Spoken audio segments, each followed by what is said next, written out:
Hi friends, today's topic is chemical bonding.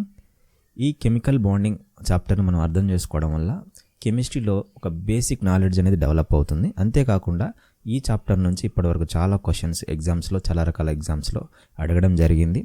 So ఆ క్వశ్చన్స్ని కూడా నేను మీకు వీడియో వైజ్గా ఇస్తూ ఉంటాను. అయితే ఇక టాపిక్లోకి వెళ్ళిపోతే మన సైంటిస్ట్స్ రెగ్యులర్గా కొత్త కొత్త కాంపౌండ్స్ కనిపెడుతూ ఉంటారు. వాటిని మనకి ఎక్స్ప్లెయిన్ చేయడానికి, మనకు అర్థమయ్యే విధంగా ఎక్స్ప్లెయిన్ చేయడానికి కొన్ని కాన్సెప్ట్స్ అండ్ కొన్ని థియరీస్ అనేవి డెవలప్ చేస్తూ ఉంటారు. అలాగే కెమికల్ బాండింగ్లో కూడా కొన్ని థియరీస్ అనేవి ఉన్నాయి. ఆ థియరీస్ని అర్థం చేసుకోవడం వల్ల మనం ఈజీగా ఈ కెమికల్ బాండింగ్ చాప్టర్ని అర్థం చేసుకోగలుగుతాం. అయితే ఇందులో ముఖ్యంగా మనం తెలుసుకోవాల్సింది ఏంటంటే మ్యాటర్ అంటే పదార్థం ఎలా తయారవుతుంది. Matter is made up of one or more different elements. Under the normal conditions, there is no element exists as an independent atom in the nature except noble gases. Noble gases తప్ప ఏ element కూడా independent యాటమ్గా ఉండట్లేదు. ఒక చిన్న definition చెప్తాను, రాసుకోండి. A group of atoms prefers to exist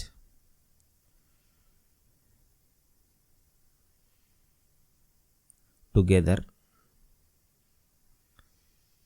as one species. Group of atoms prefers to exist together as one species. ఈ స్పీసీస్నే మనం జనరల్గా మాలిక్యూల్ అంటాం. మనం ఈ మాలిక్యూల్ని అలా స్టేబుల్గా ఉంచడానికి సమ్ ఫోర్స్ అనేది, అంటే ఆటమ్స్ అన్నీ స్టేబుల్గా ఒక మాలిక్యూల్ ఉండడానికి ఒక ఫోర్స్ అనేది పనిచేస్తుంది. ఆ ఫోర్స్నే మనం అట్రాక్టివ్ ఫోర్స్ అంటాం. దీన్నే మనం కెమికల్ బాండ్ అని కూడా అనొచ్చు. అట్రాక్టివ్ ఫోర్స్కి ఒక చిన్న డెఫినేషన్ రాసుకోండి. The attractive force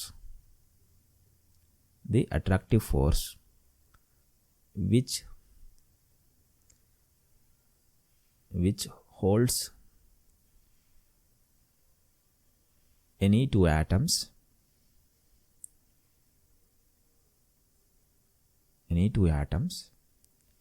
or ions together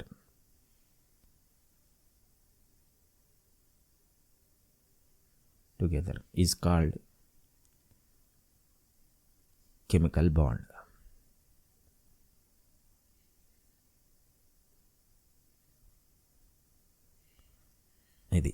ఇది కెమికల్ బాండ్కి డెఫినేషన్. అయితే ఇక్కడ ఈ చాప్టర్లో కొన్ని డౌట్స్ ఉన్నాయి మనకి. ఆ డౌట్స్ని మనం ఈజీగా క్లారిఫై చేసుకోవడం వల్ల మనకి ఈ చాప్టర్ మీద మంచి గ్రిప్ వస్తుంది అనమాట. ఆ డౌట్స్ నేను ఒక 4 టైప్స్ ఆఫ్ డౌట్స్ ఉన్నాయి. ఆ డౌట్స్ నేను 1 by 1 రాస్తాను, మీరు కూడా రాసుకోండి. ఏ చాప్టర్ అయినా మనం డౌట్స్ని క్లారిఫై చేసుకుంటే మనకి ఇంకా ఈజీగా అర్థమవుతుంది అనమాట కాన్సెప్ట్ అనేది. ఫస్ట్ డౌట్ ఏంటంటే వై డు యాటమ్స్ కంబైన్? ఎందుకు కంబైన్ అవ్వాలనుకుంటున్నాయి? Why are only certain combinations possible? Atoms ఎందుకు కంబైన్ అవ్వాలనుకుంటున్నాయి అండ్ కొన్ని సర్టెన్ కాంబినేషన్స్ మాత్రమే ఎందుకు పాసిబుల్ అవుతున్నాయి? నెక్స్ట్ ఇది why do some atoms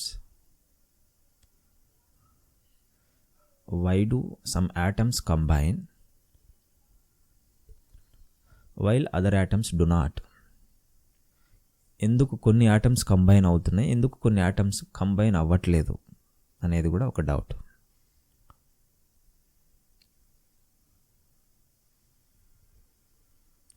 next why do molecules possess definite shape? అంటే ఒక ఖచ్చితమైన షేప్ మాలిక్యూల్కి ఎందుకు ఉంటుంది అనేది కూడా ఒక డౌట్. ఇలా ఈ డౌట్స్ని క్లారిఫై చేసుకుంటూ మనం ముందుకెళ్దాం.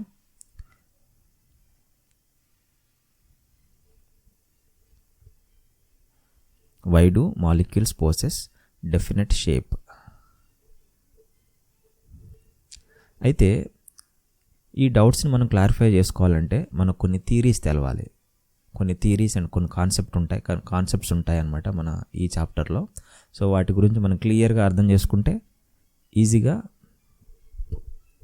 ఈ డౌట్స్ని మనం క్లారిఫై చేసుకోవచ్చు. అప్పుడు ఈ చాప్టర్ ఎప్పుడైతే మనకు బాగా అర్థమవుతుందో ఆ తర్వాత ఇది బేసిక్ చాప్టర్ కాబట్టి ఆ తర్వాత వచ్చే చాప్టర్స్ ఇంకా ఈజీగా మనకు అర్థమవుతాయి అన్నమాట.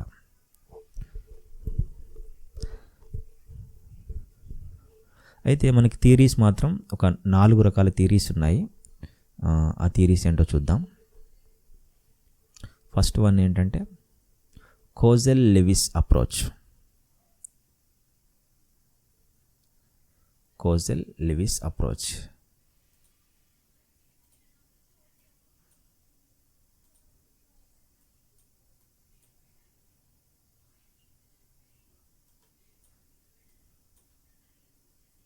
రెండోది valence shell electron pair repulsion theory,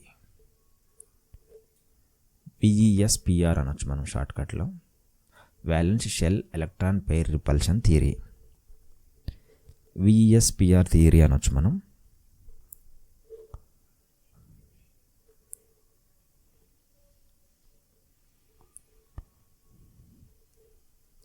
మూడోది వ్యాలెన్స్ బాండ్ థియరీ,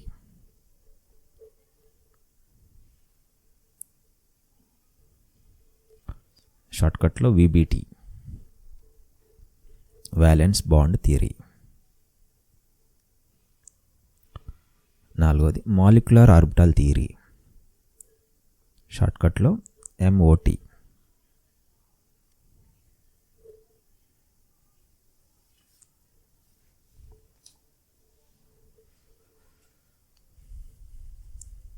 అయితే బేసిక్ ఐడియా కోసం ఫస్ట్ లూయిస్ అప్రోచ్ని చెప్పాలనుకుంటున్నాను ఫస్ట్.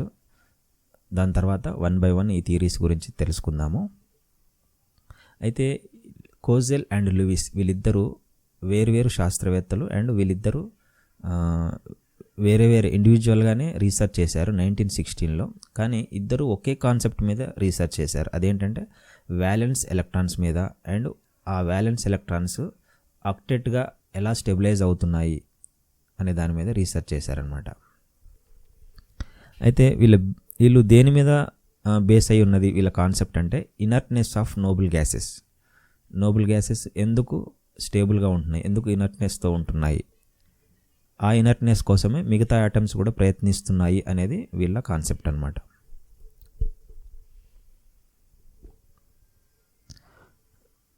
అయితే లూయిస్ ఒక పాస్టులేషన్ ఇచ్చాడు. అదేంటంటే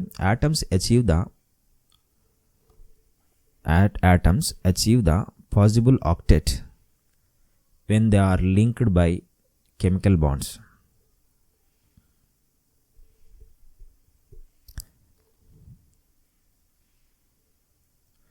Atoms achieve the possible octet లేదా ఒక స్టేబుల్ ఆక్టెట్ అనొచ్చు మనం.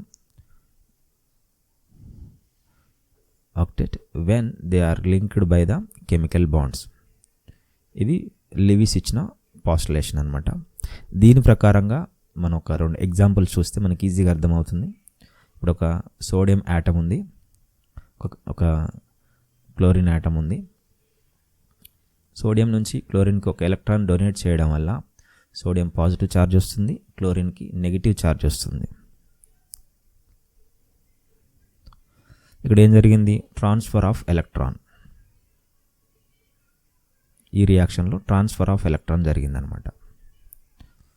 Sodium 2s2 2p6 and 3s1. అది క్లోరిన్ అయితే 3s2 3p5. సో దీనికి ఒక ఎలక్ట్రాన్ కావాలి. ఈ 3sలో ఉన్నటువంటి ఎలక్ట్రాన్ని తీసుకోవడం వల్ల రెండిటికి అవుటర్ మోస్ట్ షెల్లో 8 ఎలక్ట్రాన్స్ ఉన్నాయన్నమాట. 2s2 2p6 అండ్ ఇది 3s2 3p6. అంటే రెండు యాటమ్స్ స్టెబిలైజ్ అయినాయి అన్నమాట. కానీ వీటి మీద ఛార్జెస్ ఉన్నాయన్నమాట. ఇంకో ఎగ్జాంపుల్ చెప్తాను. ఒక క్లోరిన్ మాలిక్యూల్ ఎలా ఫామ్ అవుతుంది. ఒక క్లోరిన్ మాలిక్యూల్ ఫామ్ అవ్వాలంటే ఇంతకుముందులాగా ఎలక్ట్రాన్ ట్రాన్స్ఫర్ అనేది జరగదు, ఎలక్ట్రాన్ షేరింగ్ జరుగుతుంది అనమాట. అది ఎలాగో చూద్దాం. 2 క్లోరిన్ యాటమ్స్ నియర్ బైకి వచ్చినప్పుడు, పక్కపక్కకు వచ్చినప్పుడు ప్రతి క్లోరిన్లో ఉన్నటువంటి అవుటర్ మోస్ట్ ఎలక్ట్రాన్స్లో ప్రతి క్లోరిన్లో ఒక అన్పెయిడ్ ఎలక్ట్రాన్ అనేది ఉంది. ఆ రెండు అన్పెయిడ్ ఎలక్ట్రాన్స్ అంటే ఈ క్లోరిన్లో ఉన్నటువంటి అన్పెయిడ్ ఎలక్ట్రాన్ అండ్ పక్క క్లోరిన్లో ఉన్నటువంటి అన్పెయిడ్ ఎలక్ట్రాన్, ఈ రెండు కలిసి పేరప్ అవుతాయి. అవడం వల్ల ఈ రెండు క్లోరిన్ యాటమ్స్ ఆ పెయిర్ని వాటి పెయిర్ లాగా ఫీల్ అవ్వడం వల్ల వాటికి ఆక్టెట్ ఫామ్ ఉన్నట్టుగా అనిపిస్తుంది. సో దానివల్ల అవి స్టెబిలైజ్ అవుతున్నాయి అన్నమాట.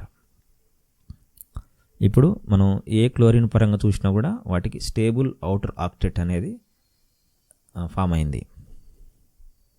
ఇక్కడ ఏం జరిగింది? Sharing of electrons. ఫస్ట్ ఎగ్జాంపుల్లో ట్రాన్స్ఫర్ ఆఫ్ ఎలక్ట్రాన్స్ అంటే కెమికల్ బాండ్ అనేది ఎలా అయినా ఫామ్ అవ్వచ్చు. Transfer of electrons or sharing of electrons. ఎటుబడి స్టెబిలిటీ కోసం అవి ప్రయత్నిస్తుంటాయి అన్నమాట.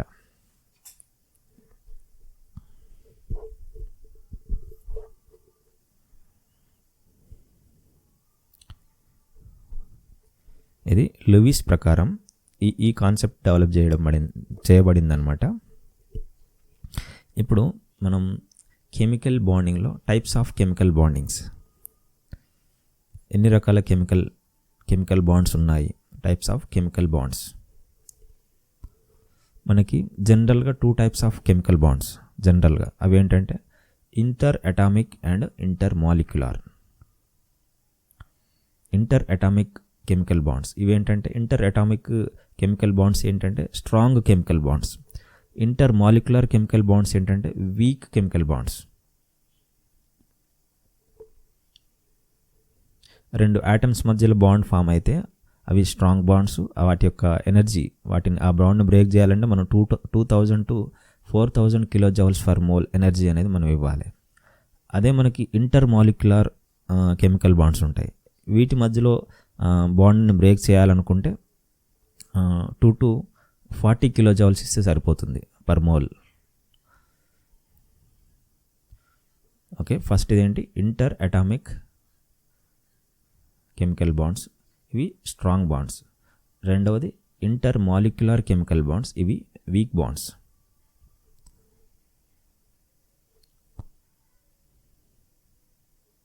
ఇంటర్ అటామిక్లో మళ్ళీ మనకి ఒక 4 టైప్స్ ఆఫ్ కెమికల్ బాండ్స్ ఉన్నాయి. అవేంటంటే ionic bond, covalent bond, next coordinate covalent bond, next metallic bond, next వచ్చేది మెటాలిక్ బాండ్. ఇవి 4 టైప్స్ ఆఫ్ బాండ్స్, ఇవి strong bonds. Inter molecular bonds తీసుకుంటే ఒకటి వాన్ డెర్ వాల్ ఫోర్సెస్,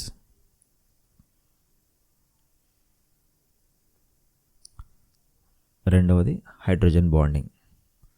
ఈ హైడ్రోజన్ బాండింగ్ మళ్ళీ 2 types ఉంటుంది. వాన్ డెర్ వాల్ ఫోర్సెస్ మాత్రం 5 types ఉంటాయి. నేను తర్వాత చెప్తాను వాటి గురించి.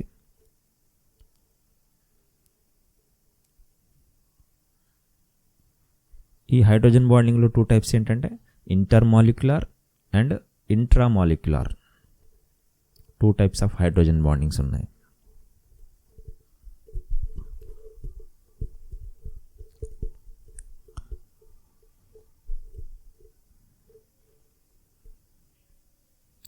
నెక్స్ట్ మనకేంటంటే cause of chemical combination.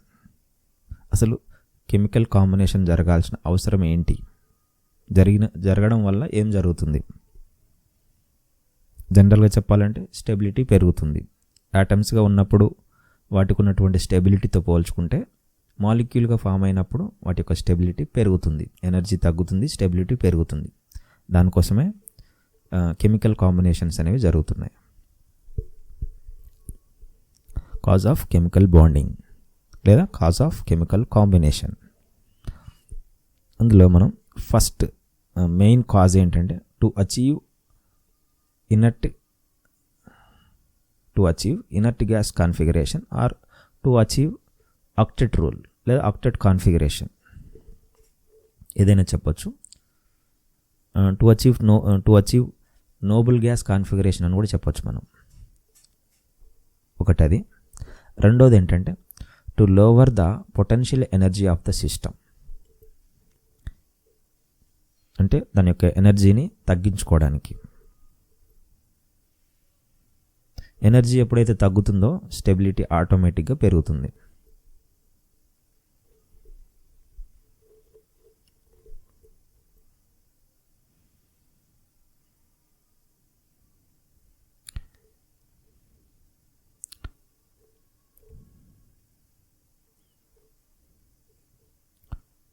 Energy తగ్గడం వల్ల స్టెబిలిటీ పెరుగుతుంది.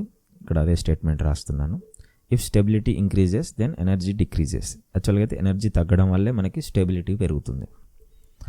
ఓకే, నెక్స్ట్ ఒక 2 ఆటమ్స్ తీసుకుందాము. వాటి మధ్య రిపల్షన్ కానీ అట్రాక్షన్ కానీ ఎలా ఉంటుంది, ఎలా బాండ్ ఫామ్ అవుతుందో చూద్దాం మనం. A అండ్ B అనే 2 ఆటమ్స్ తీసుకుందాము. ఈ ఆటమ్స్లో రెండిట్లో ఎలక్ట్రాన్స్ క్లౌడ్ ఉంటుంది ప్లస్ న్యూక్లియస్ కూడా ఉంటుంది. న్యూక్లియస్ని Nతో చూపిద్దాము, Na అండ్ Nb. ఎలక్ట్రాన్ క్లౌడ్స్ని Eతో చూపిద్దాము, Ea అండ్ Eb. ఇప్పుడు రిపల్షన్స్ అండ్ అట్రాక్షన్స్ చూద్దాము. Na అండ్ Nb రెండు న్యూక్లియస్ల మధ్య ఎలాంటి రిలేషన్ ఉంటుంది? Electron cloud A, electron cloud B, ఈ రెండింటి మధ్య ఎలాంటి రిలేషన్ ఉంటుందంటే రిపెల్ టు ఈచ్ అదర్, ఒకదానికొకటి వికర్షించుకుంటాయి, రిపల్షన్లో ఉంటాయి అన్నమాట. సో ఇలాంటి టైంలో బాండ్ అనేది ఫామ్ అవ్వదు. అదే న్యూక్లియస్ ఆఫ్ ఏకి అండ్ ఎలక్ట్రాన్స్ ఆఫ్ బికి, nucleus of A and electron cloud of B, ఈ రెండింటి మధ్యలో ఎలాంటి రిలేషన్ ఉంటుందో చూద్దాం. అండ్ న్యూక్లియస్ ఆఫ్ బికి ఎలక్ట్రాన్ క్లౌడ్ ఆఫ్ ఏ, ఈ రెండింటి మధ్యలో అట్రాక్షన్ ఉంటుంది. అట్రాక్షన్ ఉంటుంది, ఇది అట్రాక్టివ్ ఫోర్స్ అనొచ్చు దీన్ని. పైది రిపల్సివ్ ఫోర్స్, రిపల్సివ్ ఫోర్స్ కిందిది అట్రాక్టివ్ ఫోర్స్.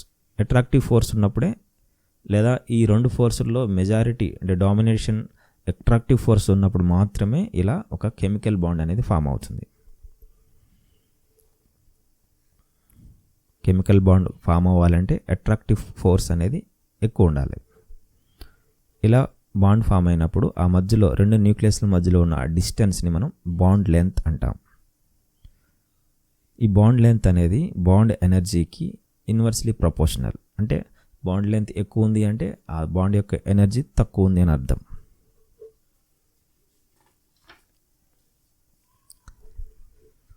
నెక్స్ట్ మనం అయానిక్ బాండ్ గురించి చూద్దాం.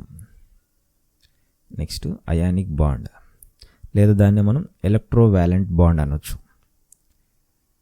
Ionic bond or electrovalent bond. అయితే ఈ అయానిక్ బాండ్ అనేది నాన్ డైరెక్షనల్, అంటే డైరెక్షన్ అనేది ఏమీ ఉండదు. అంటే పాజిటివ్ ఛార్జ్ కానీ నెగిటివ్ ఛార్జ్ కానీ అయాన్ చుట్టూ ఉంటుంది. అండ్ అయాన్స్ అంటే దాని అపోజిట్ అయాన్స్ కూడా దాన్ని ఏ విధంగా అయినా అటాక్ చేయొచ్చు. ఇదొక నాన్ డైరెక్షనల్ బాండ్ అనమాట.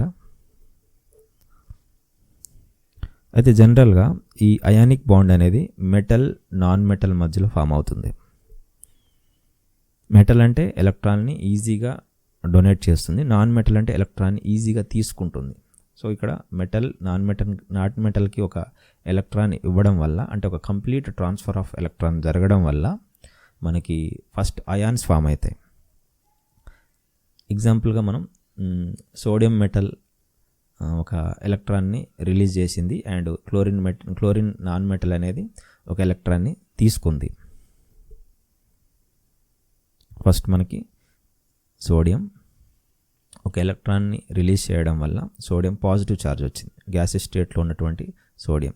అయితే ఇక్కడ ఏంటంటే 3s1లో ఉన్నటువంటి ఒక ఎలక్ట్రాన్ వదిలేయడం వల్ల దీనికి అవుటర్ మోస్ట్ షెల్లో 8 ఎలక్ట్రాన్స్ ఉన్నాయి. సో ఇది స్టెబిలైజ్డ్ ఫామ్లో ఉందన్నమాట. అంటే అది ఒక ఎలక్ట్రాన్ని వదిలేయడానికి అది చాలా ఇష్టపడుతుంది. నెక్స్ట్ మనం క్లోరిన్ తీసుకుంటే దీనికి ఒక ఎలక్ట్రాన్ తీసుకోవడం వల్ల, ఒక ఎలక్ట్రాన్ క్లోరిన్ తీసుకోవడం వల్ల దీనికి కూడా అవుటర్ మోస్ట్ షెల్లో 8 ఎలక్ట్రాన్స్ అనమాట. ఇక్కడ గ్యాసెస్ స్టేట్లో ఒక ఎలక్ట్రాన్. దీన్ని ఏమంటామంటే ఫస్ట్ మనం సోడియం ఒక ఎలక్ట్రాన్ కోల్పోవడాన్ని అయోనైజేషన్ ఎంథాల్పీ అంటాం, లేదా అయోనైజేషన్ ఎనర్జీ అంటాం. క్లోరిన్ ఒక ఎలక్ట్రాన్ని తీసుకోవడాన్ని ఎలక్ట్రాన్ ఎఫినిటీ అంటాం అనమాట. ఇలా మనకి Na plus and Cl minus అనే 2 అయాన్స్ ఫామ్ అయినాయి. ఈ 2 అయాన్స్ కలిసిపోవడం వల్ల అంటే ఒక అయానిక్ బాండ్ ద్వారా ఇవి కలిసిపోయాయి. ఒక కొత్త మాలిక్యూల్ అనేది ఫామ్ అయింది, లేదా ఒక కొత్త కాంపౌండ్ అనేది ఫామ్ అయింది అనుకుందాం మనం. ఈ రెండింటి మధ్యలో ఉన్నటువంటి ఫోర్స్ ఏంటి? Electrostatic force of attraction. Electrostatic force of attraction.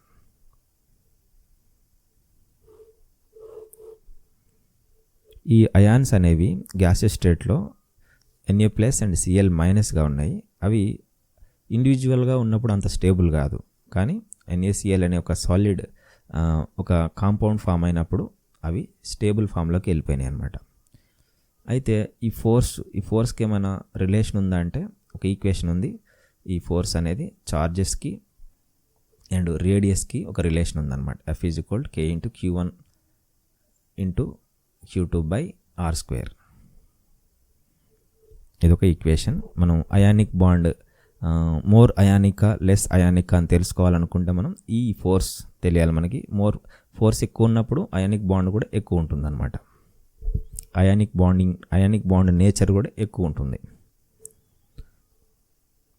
తర్వాత మనం లూయిస్ డాట్ స్ట్రక్చర్ గురించి తెలుసుకుందాం. అప్పుడు ఇంకా క్లియర్గా ఎలక్ట్రాన్ అనేది ఎలా ట్రాన్స్ఫర్ అయ్యింది అనే విషయం మనకు తెలుస్తుంది. లూయిస్ డాట్ స్ట్రక్చర్, LDS అనొచ్చు మనం షార్ట్కట్లో.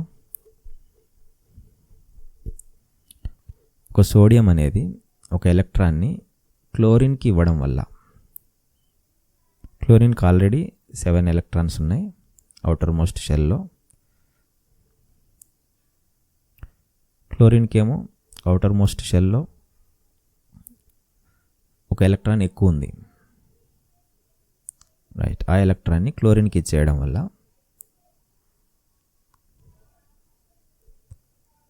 Na plus and Cl minus ions అనేటివి ఫామ్ అయినాయి.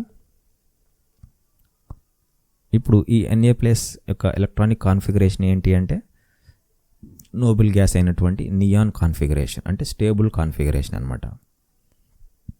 క్లోరిన్ ఏమో ఆర్గాన్ కాన్ఫిగరేషన్, క్లోరిన్ మైనస్ది క్లోరైడ్ అయాన్ అనొచ్చు మనం. ఇవి రెండు అయానిక్ బాండ్ ద్వారా స్టెబిలైజ్ అవుతున్నాయి.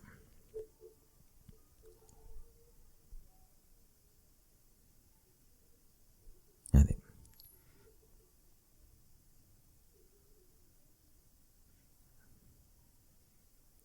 ఇప్పుడు ఇంకొక కాంపౌండ్ చూద్దాం, MgCl2. మెగ్నీషియం అవుటర్ మోస్ట్ షెల్లో 2 ఎలక్ట్రాన్స్ ఎక్స్ట్రా ఉన్నాయి, అంటే 3s2 ఫామ్లో ఉంది. అది ఆ 2 ఎలక్ట్రాన్స్ని అది వదులుకోవడం వల్ల మెగ్నీషియం +2 ఫామ్ అయింది మనకి, అంటే 2 ఎలక్ట్రాన్స్ రిలీజ్ అయినాయి. ఇప్పుడు దాని అవుటర్ మోస్ట్ షెల్లో 8 ఎలక్ట్రాన్స్ ఉన్నాయన్నమాట. అంటే ఇది కూడా నియాన్ కాన్ఫిగరేషన్కి రీచ్ అయింది.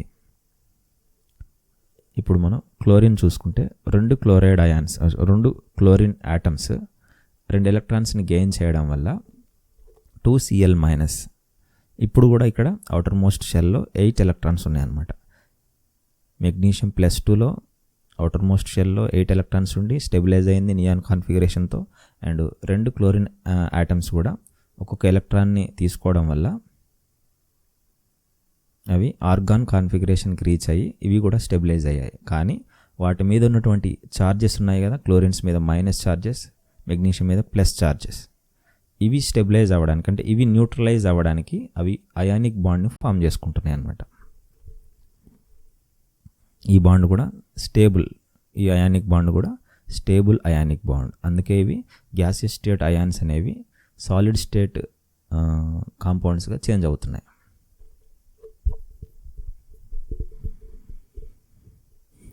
ఇది లూయిస్ డాట్ స్ట్రక్చర్ గురించి. ఇప్పుడు మనం ఎలక్ట్రోవాలెన్సీ, అసలు ఎలక్ట్రోవాలెన్సీ అంటే ఏంటి, ఇండివిజువల్గా ఏ గ్రూప్కి ఎలక్ట్రోవాలెన్సీ, ఒక జనరల్ ఎలక్ట్రోవాలెన్సీ ఎంత ఉంటుంది అనేది చూద్దాం.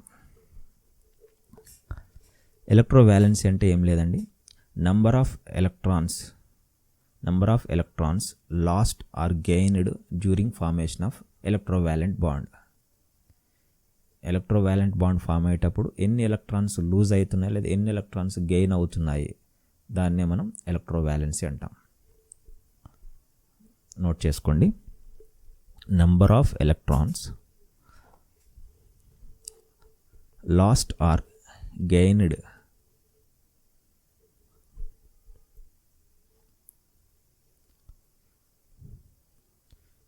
During formation of electrovalent bond.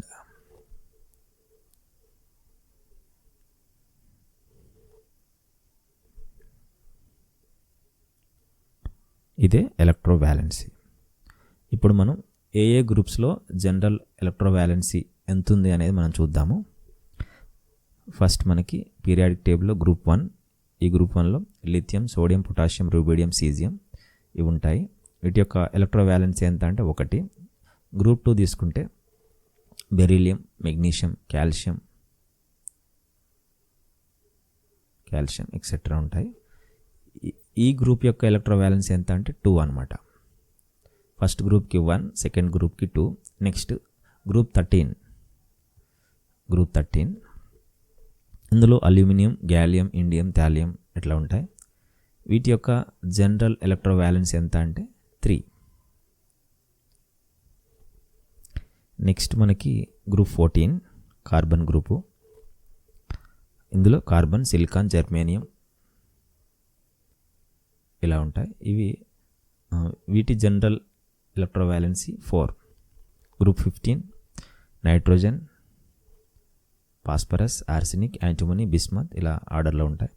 ఈ గ్రూప్కి 3 electrovalency. Group 16 oxygen, sulphur, selenium, tellurium ఇలా ఉంటాయి. ఇది వచ్చేసరికి electrovalency 2. Group 17 fluorine, chlorine, bromine, iodine, astatine ఇలా ఉంటాయి. వీటి యొక్క ఎలక్ట్రోవాలెన్సీ వచ్చేసరికి 1. జనరల్ ఎలక్ట్రోవాలెన్సీ అనేది 1. అయితే మనకి గ్రూప్ 3 నుంచి గ్రూప్ 12 వరకు ఇవి డి బ్లాక్ ఎలిమెంట్స్. ఇందులో వేరియబుల్ ఎలక్ట్రానిక్ వ్యాలెన్సీస్ అనేటివి ఉంటాయన్నమాట. గ్రూప్ 3 నుంచి గ్రూప్ 12 ఇది డి బ్లాక్ ఎలిమెంట్స్లో చదువుకుంటాం మనం. ఇదే గ్రూప్ 3లో మనకి ఎఫ్ బ్లాక్ ఎలిమెంట్స్ కూడా స్టార్ట్ అవుతాయి. సో ఇది వేరే చాప్టర్లో చదువుకుంటాం మనం. జస్ట్ జనరల్ ఎలక్ట్రోవాలెన్సీ అనేది వీటికి ఉండదు, ఎందుకంటే ఇవి వేరియబుల్ ఎలక్ట్రానిక్ వ్యాలెన్సీని కలిగి ఉన్నాయి.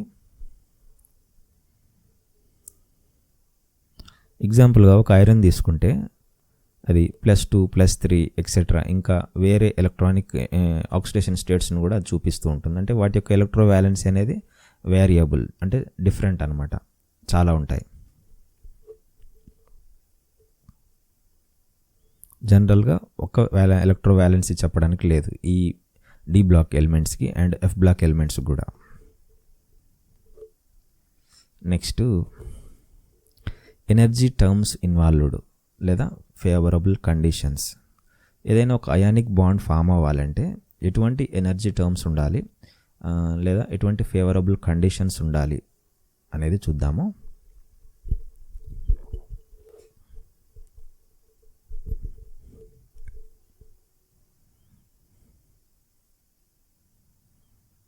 Energy terms involved are favorable conditions.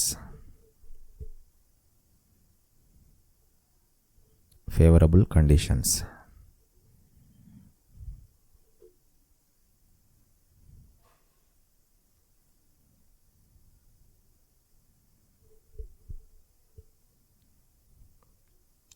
అయితే మనకొక 3 టైప్స్ ఆఫ్ కండిషన్స్ ఉన్నాయి. అదేంటంటే మెటల్ ఎలక్ట్రాన్ని రిలీజ్ చేస్తూ M+గా మారుతున్నప్పుడు ఎనర్జీని అబ్జార్బ్ చేస్తుంది. దాన్ని మనం అయోనైజేషన్ ఎనర్జీ అంటాం. ఎనర్జీని తీసుకుంటుంది. ఒక మెటల్ నుంచి ఒక ఎలక్ట్రాన్ ఎక్స్క్లూడ్ అవ్వాలంటే దానికి కొంత ఎనర్జీ ఇవ్వాలి. దాన్నే మనం అయోనైజేషన్ ఎనర్జీ అంటాం. ఈ అయోనైజేషన్ ఎనర్జీ ఏ మెటల్కి అయితే చాలా తక్కువగా ఉంటుందో అది వెరీ రియాక్టివ్ మెటల్ అనమాట. అది అయానిక్ బాండ్ని ఈజీగా ఫామ్ చేస్తుంది అండ్ మోర్ అయానిక్ బాండ్ను ఫామ్ చేయగలుగుతుంది. Next non metal. ఒక హాలోజన్ తీసుకుందాం ఎగ్జాంపుల్గా. హాలోజన్కి ఒక ఎలక్ట్రాన్ని ఇవ్వడం వల్ల అది X- ఫామ్ అవుతుంది. ఇప్పుడు ఎలక్ట్రాన్ దానికి ఇచ్చేటప్పుడు సమ్ ఎనర్జీ రిలీజ్ అవుతుంది. ఇక్కడ మనమేమి ఇవ్వాల్సిన అవసరం లేదు, ఎనర్జీ ఇక్కడ రిలీజ్ అవుతుంది. ఎందుకంటే X- స్టెబిలైజ్ అవుతుంది కాబట్టి ఎనర్జీ రిలీజ్ అవుతుంది అనమాట. దీన్ని మనం ఎలక్ట్రాన్ ఎఫినిటీ అంటాం మనం. ఇది మ్యాక్సిమం ఉండాలి. ఎంత ఎక్కువ ఎనర్జీ రిలీజ్ అయితే అది అంత బెస్ట్ నాన్ మెటల్ అవుతుంది అండ్ మోర్ అయానిక్ కాంపౌండ్ని ఫామ్ చేయగలుగుతుంది. మూడో కండిషన్ ఏంటంటే ఒక మెటల్ అండ్ ఒక నాన్ మెటల్ అంటే గ్యాసియస్ స్టేట్లో ఉన్నటువంటి ఒక M+ అండ్ X-,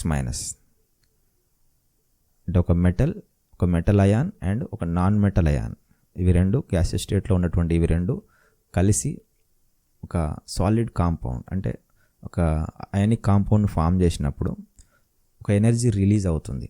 ఎందుకంటే అవి రెండు స్టెబిలైజ్ అయ్యాయి కదా, ఎనర్జీ రిలీజ్ అవుతుంది అంటే ఎనర్జీ తగ్గుతుంది. దాన్నే మనం లాటిస్ ఎనర్జీ అంటాం. Lattice energy. ఈ లాటిస్ ఎనర్జీ అనేది ఎంత ఎక్కువ రిలీజ్ అయితే ఆ కాంపౌండ్ అనేది అంత మోర్ అయానిక్ కాంపౌండ్ అనమాట.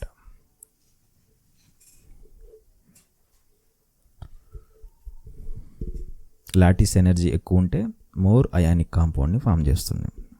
నెక్స్ట్ క్వశ్చన్ ఏంటంటే which is more ionic from the following compounds?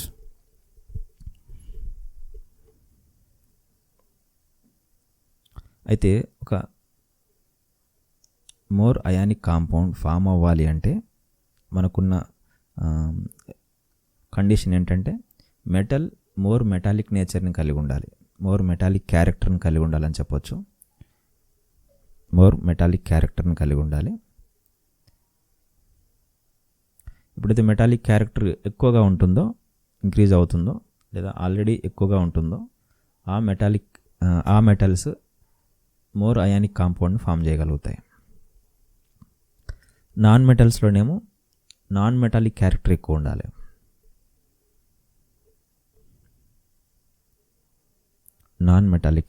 ఉండాలి. ఈ రెండు కండిషన్స్తో మనం ఈ కింద ఎగ్జాంపుల్స్ని ఏది మోర్ అయానిక్ కాంపౌండ్ అని మనం గుర్తించవచ్చు. Sodium fluoride, next sodium chloride, sodium bromide and sodium iodide. ఇక్కడ అన్నిట్లలో సోడియం ఉంది కాబట్టి సైజ్ పరంగా అండ్ మెటాలిక్ క్యారెక్టర్ పరంగా అన్నీ సేమ్. ఇక్కడ అదే యానియాన్స్ తీసుకుంటే ఫ్లోరిన్ యొక్క నాన్ మెటాలిక్ క్యారెక్టర్ ఎక్కువ కాబట్టి ఖచ్చితంగా ఫస్ట్ కాంపౌండ్ యొక్క అయానిక్ నేచర్ ఎక్కువ. నెక్స్ట్ ఎగ్జాంపుల్స్ చూడండి. Lithium chloride, sodium chloride, potassium chloride and rubidium chloride. ఇక్కడ క్లోరైడ్ సేమ్ ఉంది. మెటాలిక్ క్యారెక్టర్ దేనికి ఎక్కువ ఉంటే అదే మోర్ అయానిక్ అనమాట. టాప్ టు బాటమ్ ఒక గ్రూప్లో మెటాలిక్ క్యారెక్టర్ పెరుగుతుంది కాబట్టి ఆర్డర్ అనేది ఈ విధంగా వస్తుంది. రుబీడియం క్లోరైడ్ అనేది మోర్ అయానిక్ కాంపౌండ్, పైన సోడియం ఫ్లోరైడ్ అనేది మోర్ అయానిక్ కాంపౌండ్. అయితే టాప్ టు బాటమ్ ఒక గ్రూప్లో మనం టాప్ టు బాటమ్ వస్తున్నప్పుడు మెటాలిక్ క్యారెక్టర్ అనేది ఇంక్రీజ్ అవుతుంది. Lithium, sodium, potassium, rubidium, caesium ఇలా పైనుంచి కిందికి వెళ్తుంటే మనకి మెటాలిక్ క్యారెక్టర్ అనేది ఇంక్రీజ్ అవుతుంది. Metallic character top to bottom increase అవుతుంది. అందుకే రుబీడియం క్లోరైడ్ యొక్క మెటాలిక్ క్యారెక్టర్, రుబీడియం యొక్క మెటాలిక్ క్యారెక్టర్ ఎక్కువ కాబట్టి ఆ కాంపౌండ్ యొక్క అయానిక్ నేచర్ కూడా ఎక్కువ. అదే మనం నాన్ మెటల్స్ తీసుకుంటే ఎగ్జాంపుల్గా ఫ్లోరిన్, క్లోరిన్, బ్రోమిన్, అయోడిన్, ఆస్టటిన్ ఇవి తీసుకుంటే వీటి యొక్క నాన్ మెటాలిక్ క్యారెక్టర్ అనేది టాప్ టు బాటమ్ డిక్రీజ్ అవుతుంది. అంటే ఫ్లోరిన్కే నాన్ మెటాలిక్ క్యారెక్టర్ ఎక్కువ ఉంటుంది, టాప్ టు బాటమ్ డిక్రీజ్ అవుతుంది. అంటే ఒక మోర్ అయానిక్ కాంపౌండ్ ఫామ్ అవ్వాలి అంటే more metallic ion and more non metallic ion ఈ రెండు కావాలన్నమాట. అప్పుడు మాత్రమే అది మోర్ అయానిక్ కాంపౌండ్ని ఫామ్ చేస్తుంది అండ్ స్టేబుల్గా కూడా ఉంటుందన్నమాట ఆ కాంపౌండ్. ఇది ఈ వీడియోలో. నెక్స్ట్ ఇంకొక టాపిక్తో ఇంకొక వీడియో చేస్తాను. రైట్.